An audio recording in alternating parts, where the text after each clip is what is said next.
ょう。世界最高のプロデューサー、ジェリー・ブラッカイマーさんです。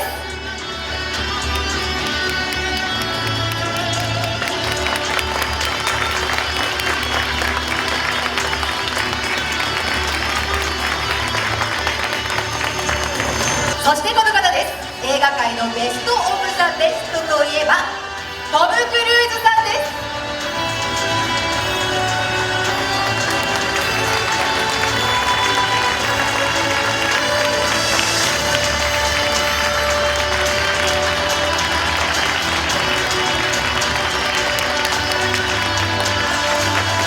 どうぞよろしくお願いいたします。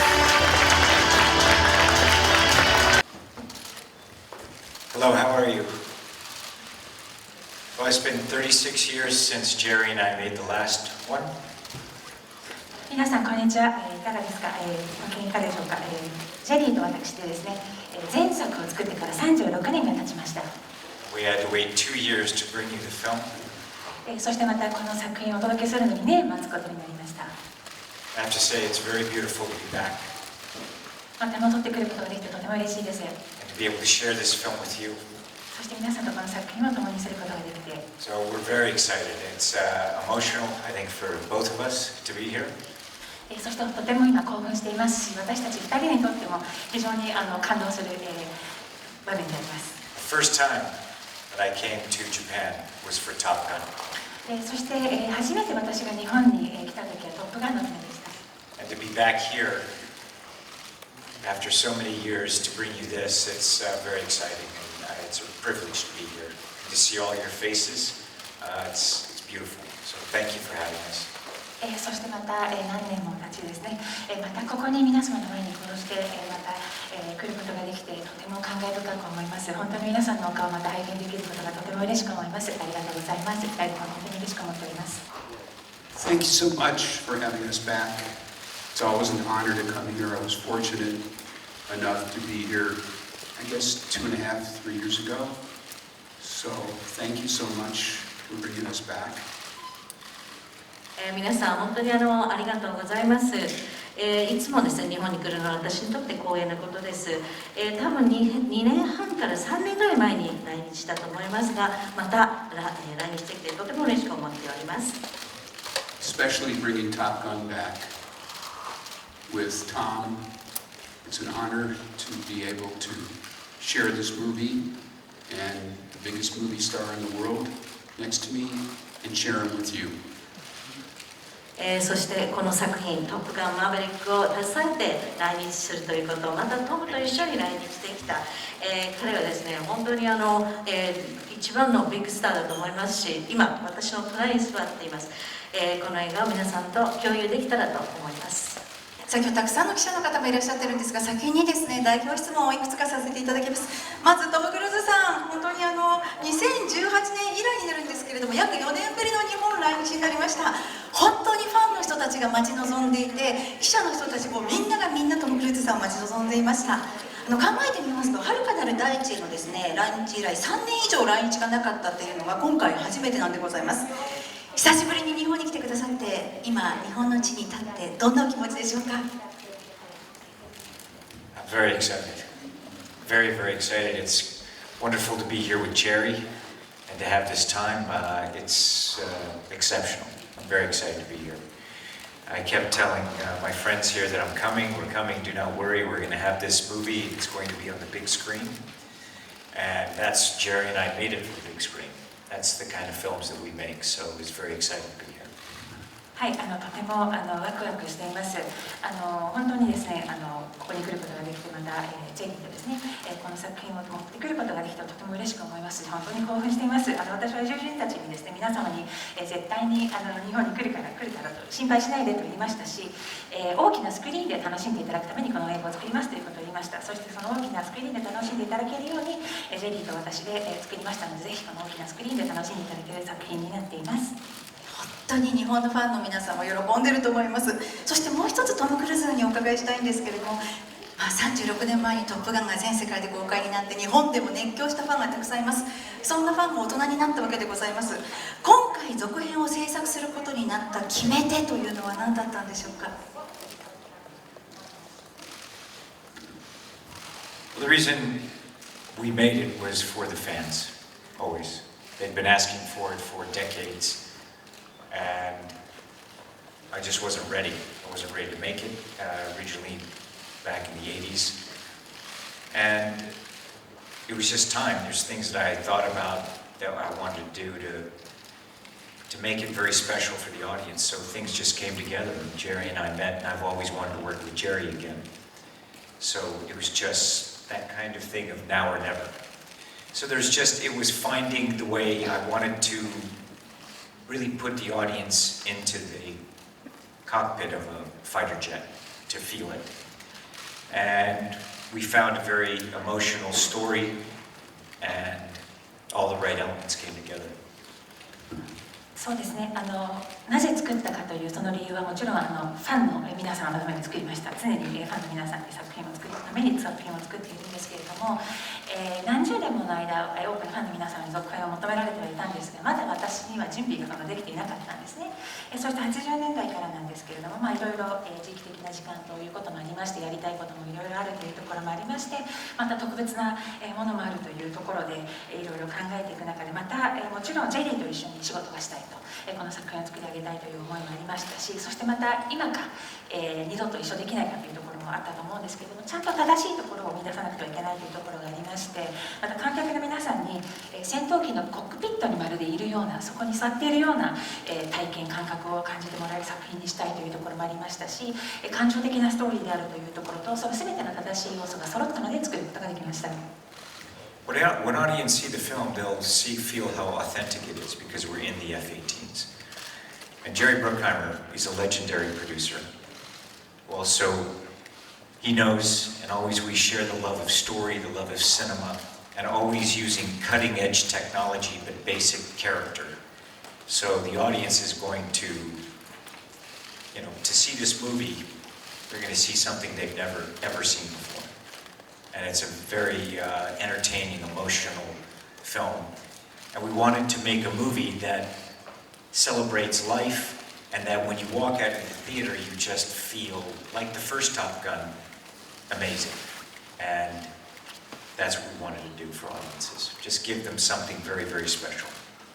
And we wanted to wait to try to make a sequel. I don't make a movie just to make a movie.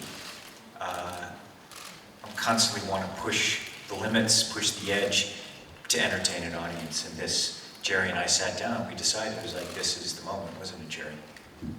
100%. そうですね、今回作品をご覧になっていただいたら皆様に感じていただけると思うんですけれども、本当に F18 の戦闘機の中にまるでいるような体験をしていただける作品になっています。それをジェリー・ブラッカイマーと作ったんですね。ジェリー・ブラッカイマーというプロデューサーとして伝説的な人物であるというところはもちろんなんですけれども、私たち2人は本当にストーリーに対する愛と映画、シネマに対する愛を持っています。そして私たちがお届けする作品には先端の技術を駆使しながらも全てキャラクターがやはり中心にあるという作品になるんですね。観客の皆様には今作はもう本当に目にしたことのない、見たことのないような体験をこの作品をお届けできることができると思っています。とても皆様を楽しませることができて、また感動的な作品になっています。そしてこの作品なんですけれども、映画として生きるということを祝うような、称えるような作品にもなっています。まるでですね、皆さんが最初の「トップガン」をご覧になって劇場を後にしたような、本当に最高だって思うような、また特別な感覚を皆さんに感じていただける作品になっていると思います。そして私たちは待ったんですね。ただ続編を作るということではなく、ただ単に映画を作るということは私たちはしていません。私は映画を作る際は必ず何かの自分の限界をですね、また超えることができるように、何かもっとできるんではないかというところで、もっと観客の皆さんに楽しんでいただけるんではないかという思いで、ジェリーと一緒に今作を作りました。そういう素晴らしいですね、映像がこれから私たちは堪能できるわけでございますけれども、ジェリー・ブラッカイマーさんにお聞きしたいと思います。今回トム・クルーズさんはじめキャストの皆さんが実際に戦闘機に乗り込んで空中シーンを撮影するというすごくチャレンジングなことが多かった作品だと思いますけれども、実際にいかがだったんでしょうか。 Well, we had to do this for real. If you want to make a movie with Tom Cruise, it has to be for real. So Tom, who's an avid aviator, トム・クルーズと仕事をするならですね、リアルなものを作らないといけない。そしてトムっていうのは実際自分自身ですね、免許を持ったパイロットです。Designed a program where the actors had to spend 3 months training to be in the F-18. そしてですね、トムは3ヶ月間のトレーニングプログラムを作りまして、で俳優たちは F-18 に乗れるようにですね、トレーニングを受けたわけです。First, he put him in a small prop plane, then an aerobatic prop, then a jet. And the reason for this is so they could have G tolerance. 1 G force is your body weight. They had to withstand up to 7 and 8 G's in order to get in that F-18.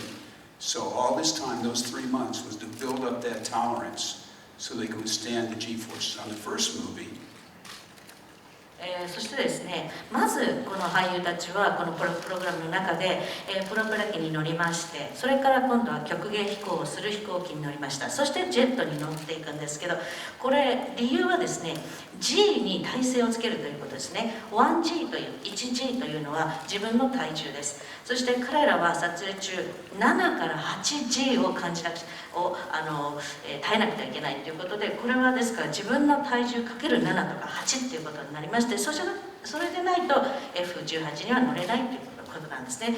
これを3ヶ月かけて、そして体制を作っていきました。on the first movie, we put the actors in the F-14. Unfortunately, the only footage we could use was the footage on Tom. Every other actor either passed out or threw up. 最初の「トップガン」の時はですね、俳優たちやはり F14 に乗せました。でも使えるフッテージはトムのだけで、他の俳優たち全員ですね、吐くか失神するかどっちかでした。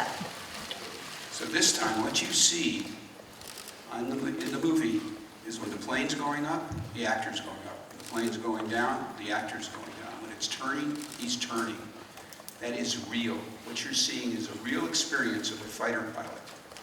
そして今回はですね、俳優たちが映画の中で飛行機が上昇すれば彼らも上昇していますし、降下すれば彼らも降下している、極限のようなターンをすれば彼らもそれを同じように体験しているということで、全部リアルなんですね。ですから実際に海軍のパイロットのような、そういう戦闘機の飛行士のようなことを実際にしているんです。The advantage we had is that Tom, over the last 35 years, has worked with some of the best directors, the best writers, the best actors. And he's a sponge. He takes all that information. And what you see in Top Gun is the fact that he has all this knowledge on how to entertain an audience. And he gives it to you in Top Gun Maverick. そしてトムはですね、ここ35年の間にもうとにかく業界での最高の監督たちや脚本家たち、俳優たちと一緒に仕事をしてきて、彼はまるでスポンジのように彼らのいろんな知識とか、そういうものを全て吸収したわけですね。ですからトップガンの中で、そういうさまざまな彼の知識というものが発揮されています。どうやったら人々を楽しませるかって、そういう要素が全て入っている。それがトップガンマーヴェリックです。And I learned from Jerry Bruckheimer, who was a great producer. And I was very fortunate as a young actor to be able to work with him on this film, and also to see his career. He's produced some of the best, most entertaining films over the last decades. You know, look at Beverly Hills Cop, the Pirates films. You know, you could just go on and on of the top, not only top grossing films, but just so entertaining and cutting edge in themselves. So I was very lucky also to learn from him. 私自身もジェリー・ブラッカイマーから学びました。本当に彼はもちろん最高のプロデューサーなんですけれども、私は若い俳優として非常に幸いだったこととして彼から多く学ぶことができたんですね。本当に素晴らしい経験を一緒にさせていただきました。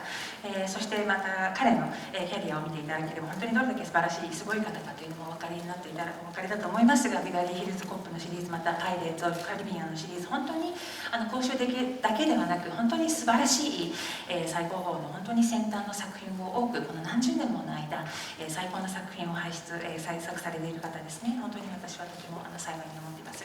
And he's very passionate about movies. It's even gotten more your passion. You know, it just, I felt like no time had passed since we were on a set together when we started making this film. そして、またジェリーのですね映画に対する情熱というのは、本当に衰えることもなくまたさらに、熱くなっているんではないかと本当に思ったんですけれども、また今回一緒にまたセットでですね現場で一緒になった時に本当にまるで全然時間の経過を感じさせないような本当に素晴らしい体験になりました。 Challenging film to make, but we like them challenging. So it was fun. もちろんとても、チャレンジング大変な、映画ではありましたけれども私たちはそういう挑戦に挑むのがとても好きですしとても楽しかったです。 The cast worked very, very hard. I wish they could be here with us right now. You would love them. They're magnificent. そしてキャストも本当に頑張ってくれました。本当に今回残念ながら私たちと一緒にここに来ることはできなかったんですけれども本当に皆さんもこのキャストの皆さんとお会いしてくださったら本当に彼らのことをとても気に入ってくれると思うんですね。本当に私たち彼らが大好きなんですけれども本当に素晴らしい人たちでした。ありがとうございました。興奮の連続の映画でございましたけれども、今日は記者の方たちがたくさん集まっておりますので、これからこの方々からの質疑応答に移りたいと思います。雑誌スクリーンの米崎と申します。よろしくお願いします。前作に続いてというか前作以上に素晴らしいドッグファイトのシーンにも本当に興奮して迫力があるなと感動しました。でこの撮影は本当にすごいなと思ったんですけれども、聞くところによると戦闘機にIMAX のカメラも乗せたりとか、日本製のレンズを使ったりとかいうのを伺っているんですけれども、実際にどういうふうに撮影されたのか、その秘密をちょっと教えてください。Look, first of all, on the first one, part of it we discussed at the beginning was like, I have to be filmed in the F-14. Tony Scott had worked on and developed a smaller camera so that we could film for 5 minutes inside. I spent really decades kind of thinking about how to do this. I fly airplanes myself, I fly jets and aerobatic airplanes. Everywhere I went, people wanted to make Top Gun. And I kept thinking, well, if I did it, how would we approach this? So I just was studying aerophotography since Top Gun. I was looking at how can we do it. I saw the technology change and develop. I started to play with it in American-made, putting cameras in different places on aircraft. You have to understand, when I'm on a motorcycle or car, I've worked and kind of developed a technology and method on how to shoot car chases, where I'm driving the car, so there's a camera. You tell me if you want to jump in, Tom. If I'm saying too much. I don't want to talk too much. まず一番最初のところで本当に当初からなんですけどまず一番最初にF14の時にはなんですけれども、トニー・スコットが開発したカメラがありまして5分間ほどの映像を機内で撮れるというものがあったんですね。でそこからもう10年以上の間自分は私自身が飛行機を飛ばすことが操縦できますので、極限飛行ですとかジェットですとかいろいろな飛行機を操縦できるというところがありまして、どういうことができるんだろうかということをずっと考えていたんですね。そして本当に皆さん多くの方々からトップガンを作ってほしい、またやってほしいということの要望がとてもたくさんあったんです。で自分としては、やるとしたならばどのようなアプローチを取ればいいんだろうかというところで、自分としてはその空撮ですね、空中のその撮影の、やり方というのをその仕組み、ですとかいろいろ考えていきました。そして、また時間とともに技術も変わっていきましたし、またいろいろなものが開発されたということもありました。そしてバリー・シール「アメリカを始めた男」という作品の中で実際にカメラを機体につけて撮影を行うということをやったということもあります。でその他に通常でしたらオートバイですとか車での、カーチェイスでしたらもう自分はいろいろ自分が車を運転していろいろ撮るというやり方も自分で理解しているところがあるんですね。カーチェイスですとかそういった仕組みはもう分かっていたんですけれども。I was always, when I'm racing a car, it's like, where do you put the cameras? Where do you put the lens? What story does that tell? そして自分がカーレースをしている時なんですけれども、カメラとレンズはどこの配置すればいいんだろうかと、どういうストーリー物語を伝えることができるんだろうと考えます。And I train in aerobatics, flying. そして曲芸飛行の訓練を自分は行っています。The World War II airplane in the movie, that's my airplane, the P-51. そして P51 という第二次世界大戦の時の You see Maverick's plane at the beginning, and then when I fly at the end, that's my airplane. And I was, I fly formation and train in aerobatics with that airplane and jets. And every time I was doing it, I'm always thinking about movies and stories. That's always. そしていろいろな飛行機を操縦するんですけれども、第二次世界大戦の頃のその飛行機なんですけれども、実際にこのトップガンマーヴェリック最初と最後の方で登場する飛行機は私の飛行機 P51 なんですね。で、私自身飛行機を操縦し、飛行機を乗っている時にいろいろな編隊を組むですとか、いろいろなことを考えながら、映画としてどういう物語を伝えることができるのかということを常に考えています。So Jerry and I were talking about making the film for many, many years. And then I would think about how would I do this.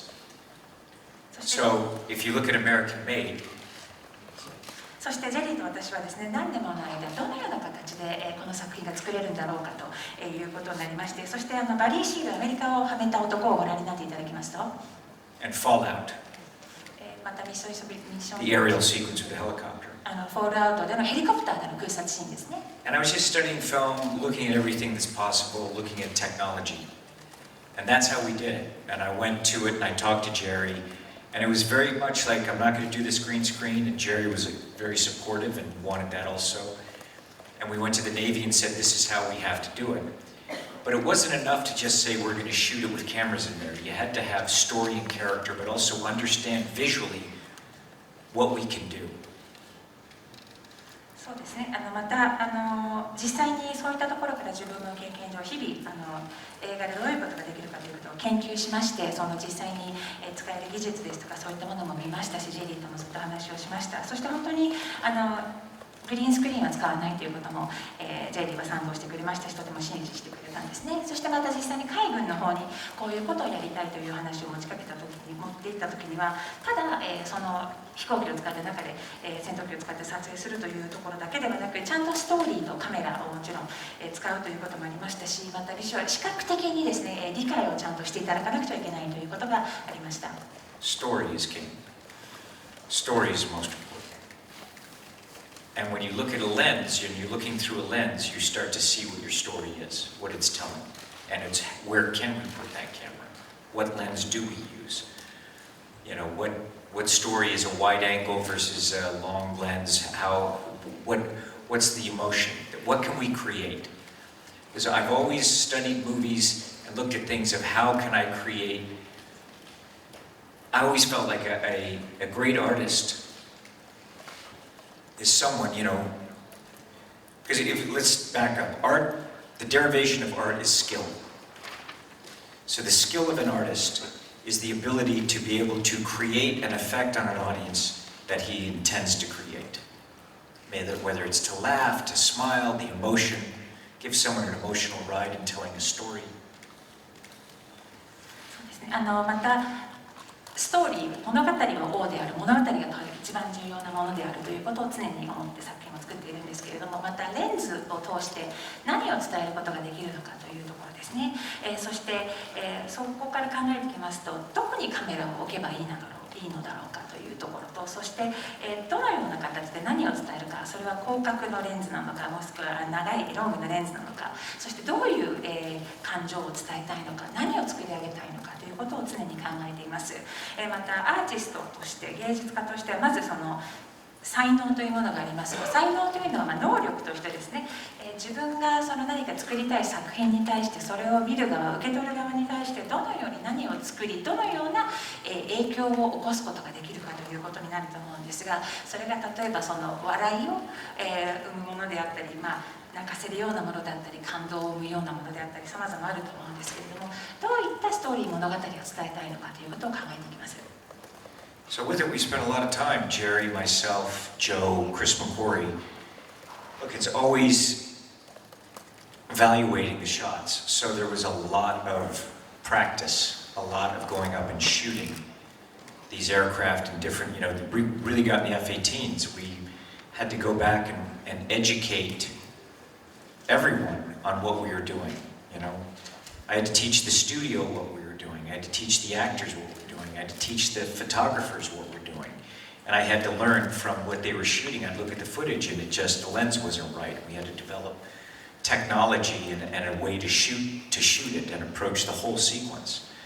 So movies, you're discovering them even though we'd be working on it for years. Some films, and I know Jerry and I have been talking about this movie for 36 years. 36 years of touching on it and then pulling away. And everywhere I went, when someone said, make a sequel, it was like I thought about it. How would I do it? And Jerry and I spent time talking about it. And I would, in my own time, practice and shoot aerial photography to see how can we tell a story in this manner. So we went out and did it, and the Navy enabled us to use their F-18s, and we used my P-51, but you had to go out and you had to shoot it, and you had to reshoot it, and you had to reshoot it many, many times to find the shots and feel and find our story and what works. So it was very complex. It took a lot of effort across from everyone, from all departments. As producers, it really challenged, had to solve a lot of problems. And then, in producing a film, you want to look at the problem and then how do you, prepare for that problem. And with a lot of the things that I do, and particularly on Top Gun, it's never been done before. And Jerry is someone who's done that. All of his pirates movies and his action films, everything. It was incredible to work with him to be able to problem solve together and use all of his knowledge and all of my knowledge. We just got together, and Chris McQuarrie and Joe and all of us together just figuring this out. But that's what we did. We shot it. We went out and shot it for real. And some of those shots were shots that I just looked at it, the geography. On that morning, I met with the fighter pilots and said, let's go shoot in this area. And they told us different areas, and we went out and shot it. I could spend hours talking about how we did. I'm trying to make it as simple as possible. Please forgive me for talking so much, but it was very detailed. すいません、何時間でも永遠と語ってしまえることなんですけれどもとおっしゃいましたが、ジョーとですね、ジェリーと監督のジョーとクリス・マッカリーとですね、本当に長いこといろいろ今作に関しては話をしていきました。そして実際にその空撮に関してもなんですけれども、何度も練習もしなくてはいけなかったんですね。そして実際に空を飛びながらちゃんと F18 の中でですね、撮影をしなくてはいけないということがありましたので、実際にそれを実現するために本当に多くの人々みんなを教育で学んでもらわなくてはいけなかったんですね。私自身スタジオの皆さんにも、学んでいただきましたし、役者の俳優たちにも学んでいただきましたし、撮影を行う者たちにもいろいろな知識を学んでいただきました。そしてそのレンズが正しくないというところがある時点で気がつきましたので、正しい技術をまた開発しました。そして一つのシーケンスをちゃんと撮ることができて、その映画っていうのは何度も何度もいろいろなことを考えながら作っていくものなんですけれども、私たち2人が実際にこの36年もの間ですね、この作品を作りたいやろうかとちょっと考えて触れてみながら、またちょっとそこから引いたりということをやって今まで過ごしてきたんですけれども、続編に関してですね、いろいろ考えていたんですね。そして今作を作るためには本当に自分自身でですね、自分の時間のある時に本当に空で飛行機を飛ばしている時に空撮の練習をいろいろ自分の中でしたりという工夫をしたりしたんですね。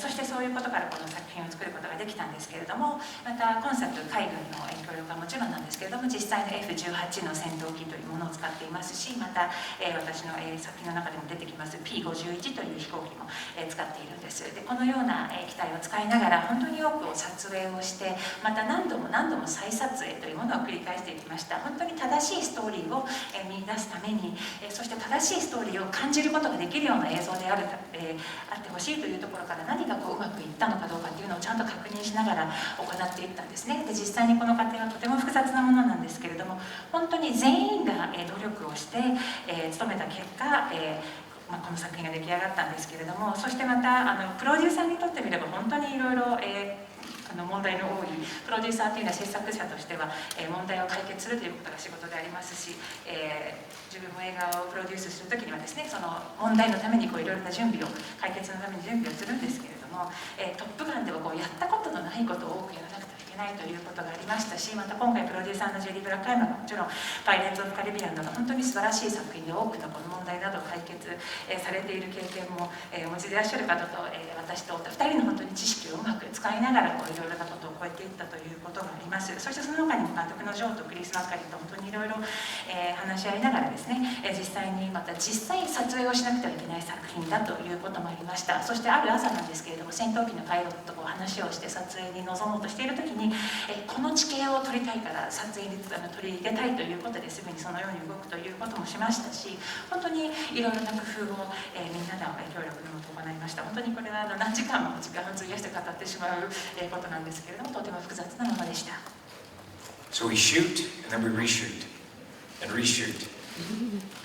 ですので撮影をしてまた再撮影をして再撮影をする繰り返しになります。 And the studio, they did not understand because we don't send them film. The movies I make, I don't show anyone footage. そしてスタジオの方は理解をしてくれないんですね。なぜなら私がフィルムを渡さないので何をしているのか全く見えていないという。And they were wondering, why do you do it this way? Why do we have to do it this way? ですので常にスタジオの方からはなぜこの手法でなくてはいけないんだ、なぜこのやり方なんだろうと。So we cut the footage together, just small pieces. ですのでちょっとですね小さくまとめた編集したものですね。And had a big screen in the studio. Do you remember that, Jerry? ジェリーも覚えてらっしゃるかと思うんですけれども、大きなスクリーンを用意してスタジオの方に少しちょっとまとめた編集した映像を見ていただいたんです。Showed them some of the aerial footage. そしていくつかの空撮のシーンを見てもらいました。 And I'm like, oh my gosh, okay. そしたら圧倒されたんですね。Okay, go ahead. でよしとやってください。 Now we understand. わかりましたと。すごいね撮影だったということが分かってきましたけど、ジェリー・ブラッカイマーさんはどんなところを感じられましたか？ What you see on the screen looks easy. Looks easy, it's not easy. It's very, very hard to do. And it takes somebody like Tom, who works tirelessly. He's up early in the morning. He did all the briefings for the flying. So there was a 2-hour brief before the actors went up with the best pilots, the real Top Gun pilots. Then they came down. We couldn't see what they were filming, we could only hear them. So Joe and Tom would look at the footage. 本当にねこの作品、映像を見るととっても楽勝に見えると思います。でも全くその楽ではないんですね。とっても複雑なんです。でやはりトムというような人がいるからこそこれができて、彼はですね朝早くから起きて、そしてみんなが飛ぶ前に2時間ブリーフィングを行うんですね。でこういうシーンになる何をやらなくてはいけないということは、そして俳優たちは本当のトップガンのパイロットたちと飛ぶわけですけど、飛んでる間っていうのは映像は見れないんですね。彼らが撮ったものっていうのは見れないので、声だけ音声だけ聞こえているんです。ですから降りてきたらそれをジョーと一緒に見るわけで、そこでまたディスカッションが始まる。Then if it didn't look right, they have to go right back up again. But you have to do a debriefing first. Everything that you did, they have to go over. With Tom, with the director, with the pilots, with the actors, and they send it back up again. Same process for months to get the footage you saw. It's not easy. It's very, very difficult. They looked at the cockpit of the plane. そしてですね、正しいものじゃないっていう判断になりますと、全てまたトムが説明し直して、そしてもう一回俳優たちが飛ぶと、パイロットたちと一緒に飛ぶという、そういうプロセスが何度も行われるわけですね。ですから、本当に複雑な非常に難しいことなんです。And they decided, do you need this instrument? Do you need that instrument? They talked to the pilots and they said, no, we can do without that. We can do without that. So Tom and Joe designed to put 6 cameras inside a small cockpit of an F-18. It's never been done before, ever. First time. And not only did they have cameras in the planes, never again. そしてコックピットの中にですね器具がいらないものもあるわけですね。でこれは外していいんじゃないかってそういう相談をパイロットたちと一緒にしてでトムとジョーとですね6台のカメラをコックピットの中に添えるようにしましてこれは一度もなされたことがないで今トムがもう二度とやらないだろうねって言いました。So they figured out how to get 6 cameras inside the cockpit. We had a special camera made in Sony just for this movie on how to do this. They separated the body from the battery. Now the actors had to turn the cameras on and off. They had to know where the light was when they were filming, so they had to do more than just act. And Tom rehearsed them on the ground first. We had a cockpit on the ground where the actors were rehearsed before they went up.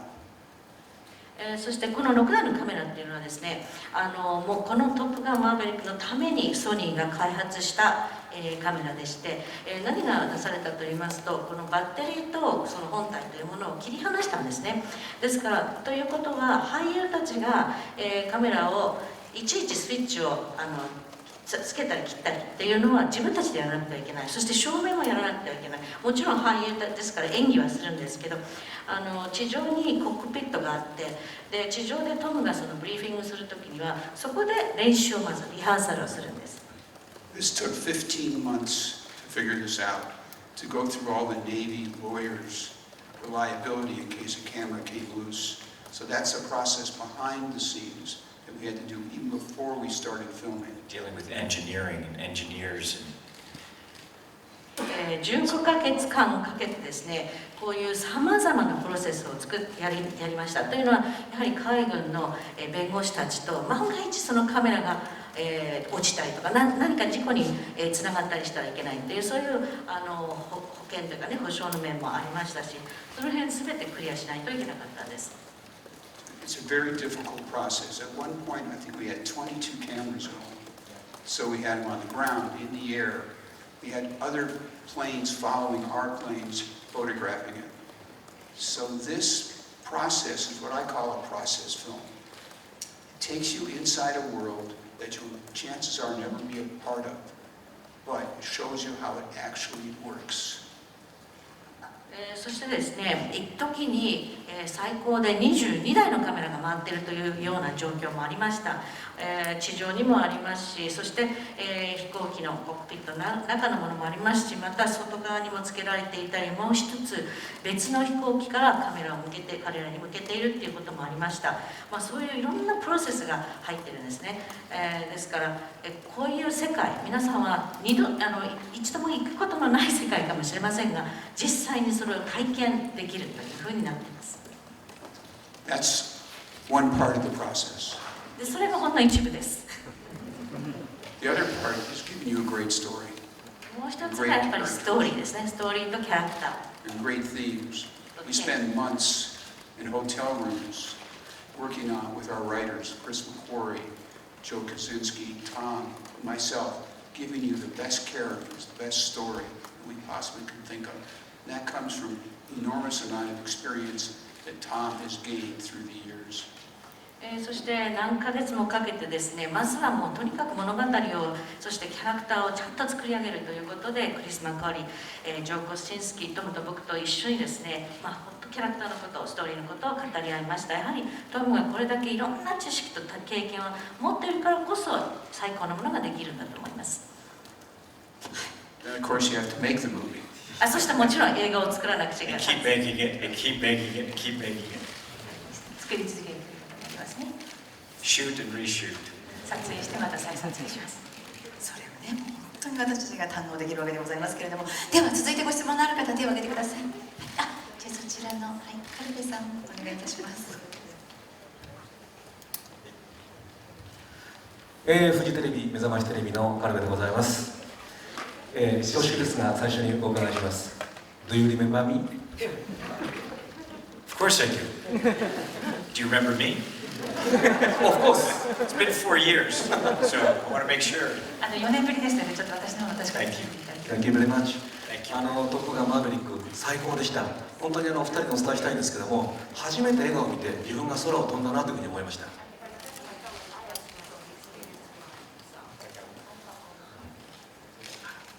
That's what we wanted. そしてこれも覚えてくださっているでしょうか。I am same age.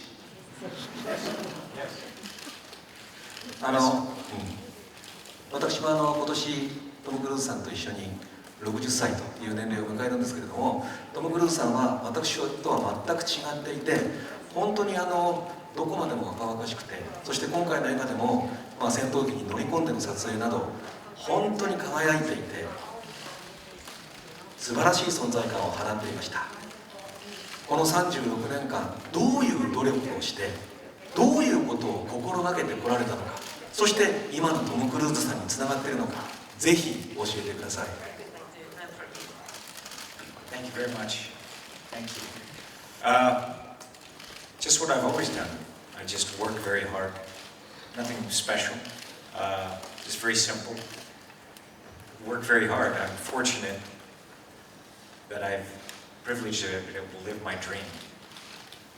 そうですね、特別なことではないんですけれども、とにかく一生懸命仕事をするということですね。常に、それなんですけれども、非常に単純なシンプルなことなんです。仕事を一生懸命すること、努力をすることと、なぜならば私は自分は夢を生きていることができている幸いな人間だからですね。To travel the world, make movies. 映画を作り、世界中を旅することができています。To be able to, I always wanted to travel to different countries and make movies in them and about them. そして私は昔からいろいろな国、海外に行ってですね、その異なる土地で映画を作ったり、またその異なる国、土地についての作品を作りたいと思っていました。 To have the extraordinary experience of making a Last Samurai. そしてラストサムライという本当に特別な体験をもたらしてくださった作品を作ることができました。 And to have that kind of experience to, I want the movies to immerse you in a world and honor that world and that culture. そして映画というのはその体験していただくもの、その世界に没入していただいて、その文化を感じ体験していただける映画を作っていきたいと思っていました。I'm someone I've always been interested in people. 私は常に人間に関心があります。 I love people. I love learning about life and studying.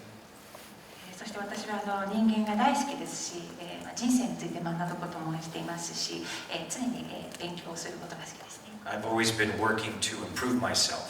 そして常に自分をもっと高めよう、より良くしていこうということで努力を続けています。 In everything that I do. それは自分が行うことすべてですね、感じてですね。 And I know that the beauty of it is that there's always another story, there's always another mountain to climb. そしてその努力を続けている中で、その美しいこと、素晴らしいことというのは、必ず常にまた越えなくてはいけない、登らなくてはいけない山というものがありますので。 Just been striving to become competent at what I do. そして常にですから自分が Filmmaker, 映画の作り手としてですね、有能であるように努力を。 pilot. I mean, when I did Last Samurai, I took 2 years preparing for that movie. ラストサムライを実際に作った時には準備を2年費やしました。 2 years before I started filming. 撮影を始める前に2年間、 5 hours a day, kata. 刀などの使いが For a year I did that. 1年間毎日5時間練習しました。 And the same, it's just I'm just interested in, learning, always learning, 同じように私は常に学ぶこと。 always curious, very curious. Jerry's known me since I was a kid. He knows I was always wanted to know everything. How do things work? What are people like? To be able to go watch movies and around the world. So I think it's just my interest in my natural curiosity and interest in people and life and the world and stories. And I feel lucky to be able to put that on screen. Also, Tom trains himself like a world-class athlete, which is what he is, to do the things that he does, not only in the plane, but you see what he does in Mission Impossible, the stunts. He does those stunts. That's not somebody else. He works years on figuring them out, how to do them safely.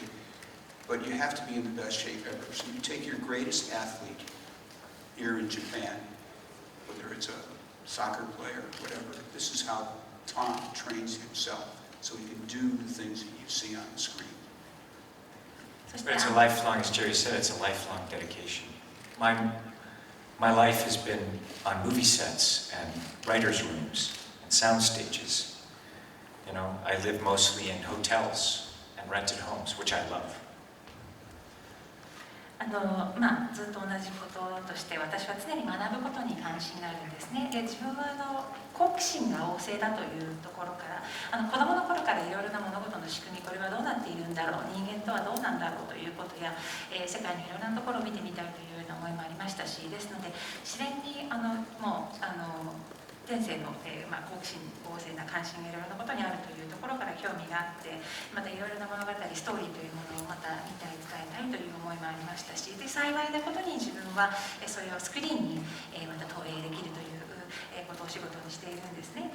で今またそれでトム Yeah, 君 it's は a です passion. ね I just 本当に also just want to say, oh, you're going to say what Jerry said? Yes. Okay, I thought you said, sorry, excuse me. あの Jerry's the same way. He's got passion for movies. トムはですね、本当にまるで、スポーツ選手、アスリートのようにトレーニングをいつもします。で、もちろんですね、MI、ミッションインポッシブルのシリーズのスタントも全部自分でこなしておりますしね、ですから飛行機だけではなくて、全部のアクション自分でやるようにしてる。で、それを安全にやるということでまたそういうのをやり遂げるためには非常にもう最高のコンディションに、自分の体を鍛えていなくてはいけないということで日本でのトップなサッカー選手とか思い浮かべてください。彼らと同じようにトムはトレーニングしています。またこれは生涯、献身先進するものでありますので自分の人生というのは常に私は映画セットで、時間を費やすというか脚本家たちの部屋ライターズルームにとかですねサウンドステージに立っていたりまた、住まいもホテルの部屋だったり、レンタルの場所であったりということで、それも大好きなんですけれどもそういう生活を送っています。 The truth is, we both love what we do. When you love what you do, it shows in your work. Nothing is good enough. It's got to be great. とにかく我々2人とも自分たちの仕事が大好きなんです。このやってることがもう本当に好きだということでですから常にですねそれをもうより良くしたいというようなイメージでもう本当にグレートという最高のものにしないと気が済まないということなんです。 Always admired that in Jerry. いつもその、ジェリーの姿勢をとてもAlways striving. 常に努力をされていると Always can be better. もっと良いものができると思われているその姿勢が素晴らしいといつも思っています。日本テレビのチップ雲野と申します。よろしくお願いいたします。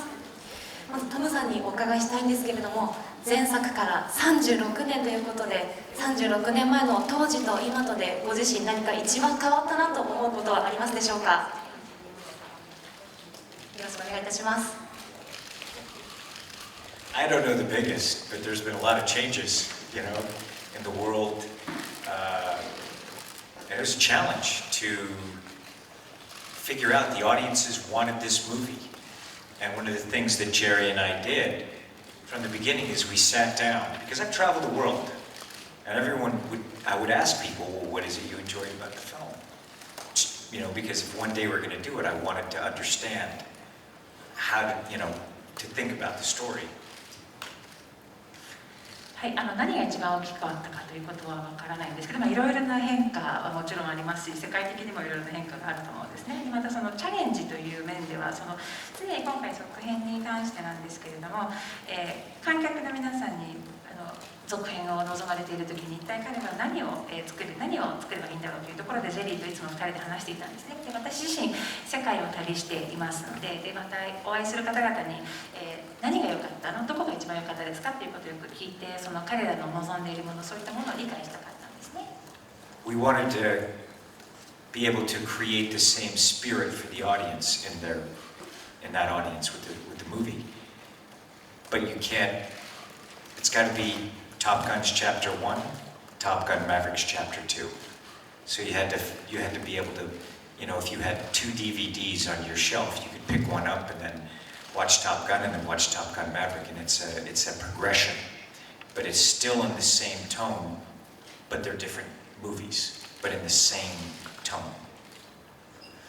そしてただ今回続編を作るにあたってその同じ精神を持った作品にしたかったんですね。その作り上げる精神が同じであるというふうに感じていただきたかったので、トップガンが第1章だとしたらトップガンマーヴェリックは第2章になるんですね。ですので棚にこの2作の DVD を、並べていただいて、両方ご覧になっていただくと確かにこう進行をしている世界ではあるんですけれども、同じトーンの、作品群ではあるんですけれども全く異なる映画であるという、ただトーンが同じであると。 So it had to be Maverick, but 36 years later. So it needed that spirit. マーヴェリックの36年後ということですから、その同じスピリット精神が必要だったんですね。So we watched the original all together again and talked about it. A lot of conversations about tone, nostalgia. そしてまた1作目をですね、みんなで見ていろいろ本当に話し合いました。その作品の持つトーンですね、調子、また郷愁ノスタルジアに関してもですね。We all wanted the film to be bigger. When you look at the aerial sequences, it's a very, the emotion of the film is there, but the movie is just, it's more ambitious. In Top Gun in the 80s, it was a very ambitious film for its time. Technically, what Tony Scott accomplished was never done before. And we had to take that and today give an audience that kind of exhilaration, but for a modern audience and for a big screen. そして実際にいろいろ話をした後、その今回なんですけれども、そのスクリーンで実際に、空撮飛行シーンなどですね見ていただきますと、もっと大きいものにしたいというふうに思いました。でまた映画の、その感情というものをちゃんと、持ちながらも、より大きくしていきたいと、その野心的な作品にしたいということがありました。でトップガンという作品は80年代その時代においては大変、野心的な作品だったんですね。トニー・スコットが技術的な、面でも非常に今までなされなかったようなことを成し遂げた野心的な作品だったんですけれども、今回はまた本当に快活にワクワク元気になるような、作品にしていきたいということで、また実際に大きなスクリーンで本当に見て楽しんでいただける、作品になっています。We're always thinking about the audience. Always evaluating, wanting to create a wonderful time for the audience, an emotional experience. Using all of our skills to do that. そして私は常に観客の皆さんのことを考えています。いろいろなこう評価などをしてですね、常に観客の皆さんにどのように受け取ってもらえるか、楽しんでいただけるか、感情をこう伝えることができるかということを常に考えて、そのスクリーンに投影できるかということで努力しています。Did not want to disappoint the audience. 皆さんを Especially, I know how much they wanted this film. 特に本作に関してはとても、多くの方が望まれている作品ですので、そのがっかり失望させたくないという思い事でもありました。It was not an easy decision, really, to make this hard to make this movie. この作品を作るということは決して容易な選択ではありません。 Loved it. But I also, what we hope is that the audience, I just want people to smile. And I think even today, more so than ever, and where we are 2 years later, we were supposed to release the film 2 years ago. そして本当にぜひ皆さんもいろいろ楽しんでいただける、気に入っていただける作品になると思うんですけれども、またこの作品をご覧になった皆さんにぜひ笑顔にスマイルを浮かべていただきたいなと思います。今日のような時代だからこそよりそういう思いもありますし、実際にこの作品は期待していた公開から2年実際に待つことになりました。 We wanted the audience to be exhilarated and smile afterwards. 本当に観客の皆さんにですね、作品をご覧になっていただいた後、生き生きとした快活な気持ちになったのを楽しく持っていただきたいと思います。 We're hoping that when they have their seat in the movie theater, 劇場で皆さんが座席に疲れる際に、that they only use the edge. この端のところだけ座って席を利用してください。はい、どうもありがとうございました。本当に大スクリーンでね、たくさんの観客が感動すること間違いなしだと思います。たくさんの質問もありがとうございました。これをもちまして Q&A は終了になります。この後フォトコールになりますので、皆様ではご準備をお願いいたします。はい、続きましてライトサイドにお願いします。Thank you。はい、ライトサイドです。はい、ライトサイドです。Once again, センター please。 And back to the center, は please. い、ありがとうございます。じゃあ最後センターです。Could you step back? Could you move one step back, please? はい、それではすいません、スチルさんたちしゃがんでください。あと TV クルーに行きたいと思い And ます。 we have TV cameras in the back of the room. We have the はい、手を振っていただい Could て you もいいですか。 wave to the TV? すいません、テレビに目線をお願いいたします。 We have TV cameras in the back of the room.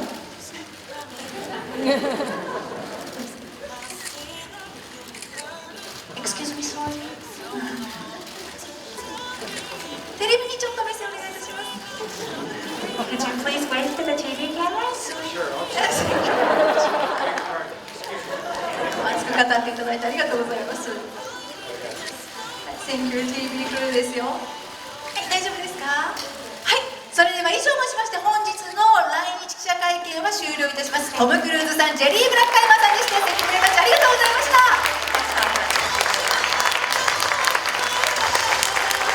トム・クルーズさん、ありがとうございました。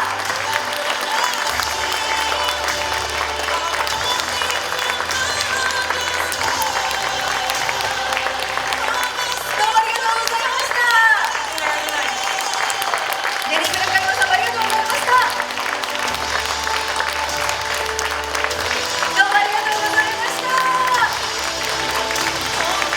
トップガンマーヴェリック来日記者会見は以上をもちまして終了します。トム・クルーズさん、ジェリー・ブラッカイマーさんでした。ありがとうございました。そして宮城大輝さん、ありがとうございました。鈴木さんもありがとうございました。皆さん取材の方々もありがとうございました。明日もね、プレミアございます。どうぞよろしくお願いいたします。ちょっとお時間がね、やっぱりあまりなくて、皆さんたくさん質問をご用意いただいたのにさしたかったの